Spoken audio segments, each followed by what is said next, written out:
우크라이나 전선의 상황은 러시아 연방이 여러 방향에서 동시에 새로운 대규모 공세를 준비하고 있음을 보여줍니다. 이렇게 해서 크렘린은 평화 협상이 아니라 무력 시나리오로 전쟁을 끝내는 데에 중점을 두고 있습니다. 이 내용은 워싱턴 전쟁연구소의 새로운 보고서에서 언급되었습니다. 분석가들은 여름에 러시아 연방이 우크라이나 남부와 돈바스에서 대규모 공세를 펼칠 계획이라고 지적했습니다. 또한 분석가들은 크렘린이 미국과 서방 동맹국들로부터 우크라이나에 대한 안전 보장을 무산시키려 하고 있다고 강조합니다. 또한 스타링크 단말기 차단이 러시아군의 전투 능력에 어떤 영향을 미쳤는지, 그리고 우크라이나군이 이 상황을 이용했는지에 대해서도 이야기합니다. 이 모든 내용을 이번 방송에서 함께 이야기해 보겠습니다. 제 이름은 알렉세이 패치이고 함께 이 주제를 이야기해 보겠습니다.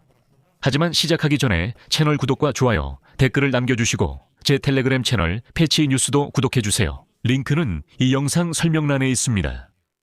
자, 그럼 안전보장 문제부터 시작하겠습니다. 전쟁연구소에 따르면 크렘린은 우크라이나가 완전히 외교적이거나 군사적으로 항복하는 것을 막을 수 있는 실질적인 안전보장을 계속 거부하고 있다고 합니다.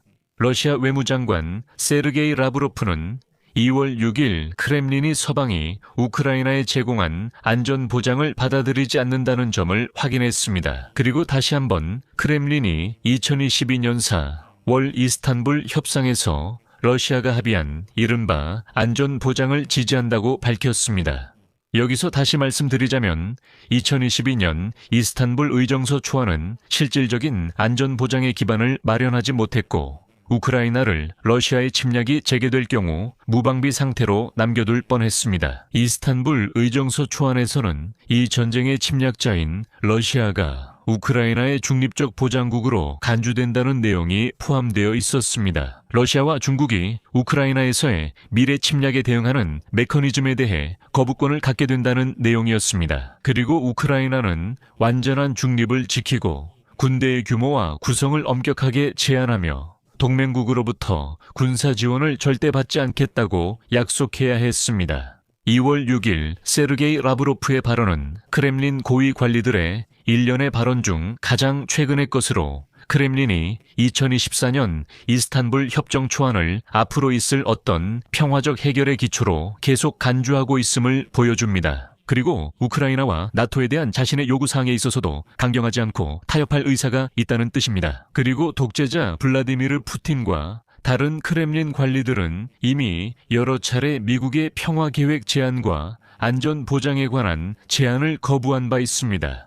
그리고 중요한 점은 그들은 자신들의 초기 군사 목표 중 어떤 것에 대해서도 타협하자는 모든 요청을 거부했다는 것입니다. 그래서 이런 점을 바탕으로 우크라이나가 그 조건에 동의하지 않을 것임을 이해하며 보도에 따르면 러시아군 지휘부는 2026년 여름에 예정된 우크라이나 남부와 동부에 대한 공세를 위해 아마도 제한된 전략적 예비군을 투입할 계획이라고 합니다. 하지만 분석가들에 따르면 러시아군은 이러한 공세를 적절히 준비하고 목표를 달성하기에 충분한 예비군이 부족하다고 합니다. 이와 관련해 우크라이나 군사관찰자 콘스탄틴 마쇼베츠는 지난 2월 5일 러시아군이 2026년 여름에 예상되는 공세 준비를 시작했다고 평가했습니다.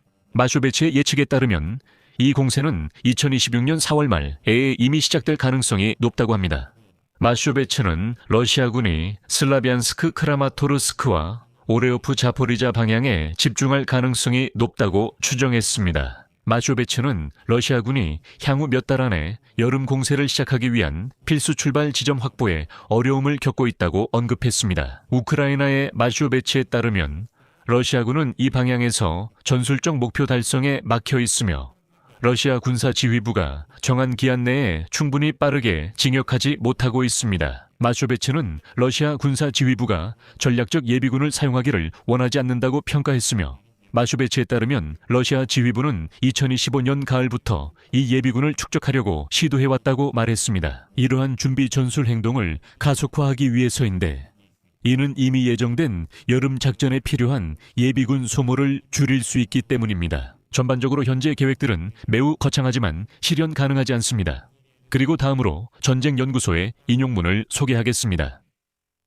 연구소는 러시아가 2025년 7월부터 신병들로 전략 예비군을 편성하고 있다는 보고를 주시하고 있으며 이는 잠재적으로 이러한 공세를 용이하게 하기 위한 것일 수 있다고 밝혔습니다. 하지만 우크라이나에서의 손실을 보충하는 데 어려움을 겪고 있으며 현재의 전투를 지원하기 위해 작전 예비군을 투입할 수밖에 없는 상황입니다. 러시아 군 지휘부는 아마도 제한된 전략 예비군을 지금 투입해 여름 공세에 더 잘 대비할 것인지 아니면 전략 예비군을 여름 후반에 투입하되 덜 유리한 위치에서 싸울 위험을 감수할 것인지 선택해야 할 것으로 보입니다. 또한 분석가들은 러시아군이 슬라비안스크, 크라마토르스크, 오레오프 자포리자 방향에서 향후 공세 작전을 위한 조건을 조성하고 있지만 현재까지 이 지역들에서 큰 성과를 거두지 못하고 있다고 전하고 있습니다. 러시아군은 슬라비안스크와 굴야이폴레 방향, 즉 오레오프에서 북동쪽으로 공격을 가하고 있습니다. 특히 우크라이나의 전방 진지를 지원하는 지상 통신선에 대해 타격을 가해 전장 장악 효과를 만들고 우크라이나 방어를 약화시키려는 목적입니다. 하지만 러시아군은 아직 이러한 준비를 통해 실질적인 작전상 큰 성과를 거두지 못하고 있습니다. 그럼에도 불구하고 분석가들에 따르면 러시아군은 2025년 11월에 전장에 대한 장기간의 공습작전 이후 굴라이폴리아 방향으로 비교적 빠르게 진격했습니다. 하지만 그 이후로는 큰 작전상 성과를 거두지 못했습니다. 러시아군이 굴라이폴리아를 점령했다는 보도가 이미 나오고 있긴 하지만 말이죠. 러시아군은 아마도 굴라이폴리아 쪽에서 오레오프 남쪽의 우크라이나 방어선을 우회해 오레오프 방향에 러시아군 진격과 합류하여 자포리자까지 진격하려 했던 것으로 보입니다. 하지만 결국 우크라이나군의 보급선을 차단하지는 못했습니다. 그럼에도 불구하고 전쟁연구소는 다음과 같이 언급하고 있습니다. 러시아의 여름 공세 계획은 필요하다면 군사력을 동원해서라도 도네츠크와 자포리자 지역을 점령하겠다는 러시아의 군사적 목표 달성 의지를 강조합니다. 크렘린의 고위 관리들은 협상을 통해 목표를 달성하지 못할 경우 전장에서 목표를 이루기 위해 계속 노력할 것이라고 여러 차례 밝혔습니다. 러시아 군 지휘부가 목표 달성이 어렵더라도 대규모 여름 공세를 감행하려는 의도는 크렘린이 앞으로 몇 주 또는 몇 달 안에 협상을 통한 전쟁 종식 방안 모색에 전혀 관심이 없음을 보여줍니다. 그리고 스타링크 단말기 차단에 관한 또 하나의 중요한 점이 있습니다. 전쟁연구소 분석가들은 스페이스X가 우크라이나 내 미등록 스타링크 단말기를 차단하는 것이 실제로 러시아의 지상작전과 전술적 타격을 방해한다고 확신합니다. 우크라이나 총참모부 소식통에 따르면 스페이스X가 미등록 스타링크 위성통신 단말기를 차단하려는 시도가 러시아군으로 하여금 전선에서의 공격 횟수를 줄이게 만들었고 모든 공격을 일시적으로 중단하게 했다고 합니다. 자포리자 방향에서 활동하는 우크라이나 여단 대변인은 러시아군이 돌격작전과 드론을 이용한 작전의 횟수를 줄였다고 밝혔습니다.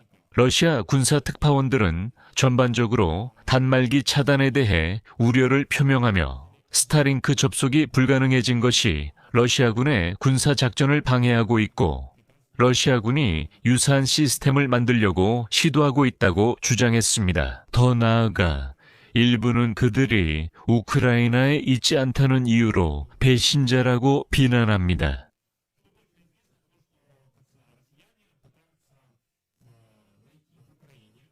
그들이 일정 금액을 받고 스타링크 단말기를 CNAP에서 등록한 다음 그것을 우크라이나산인 것처럼 내놓았다는 것입니다. 이 단말기들은 전선의 러시아인들이 사용할 예정입니다. 그래서 이 문제도 아직 해결해야 할 과제입니다. 왜냐하면 안타깝게도 그런 사람들이 있을 수 있기 때문입니다. 여기서 중요한 점은 러시아인들이 스타링크 차단이 러시아의 작전에 영향을 미칠 것이라고 인정했다는 것입니다.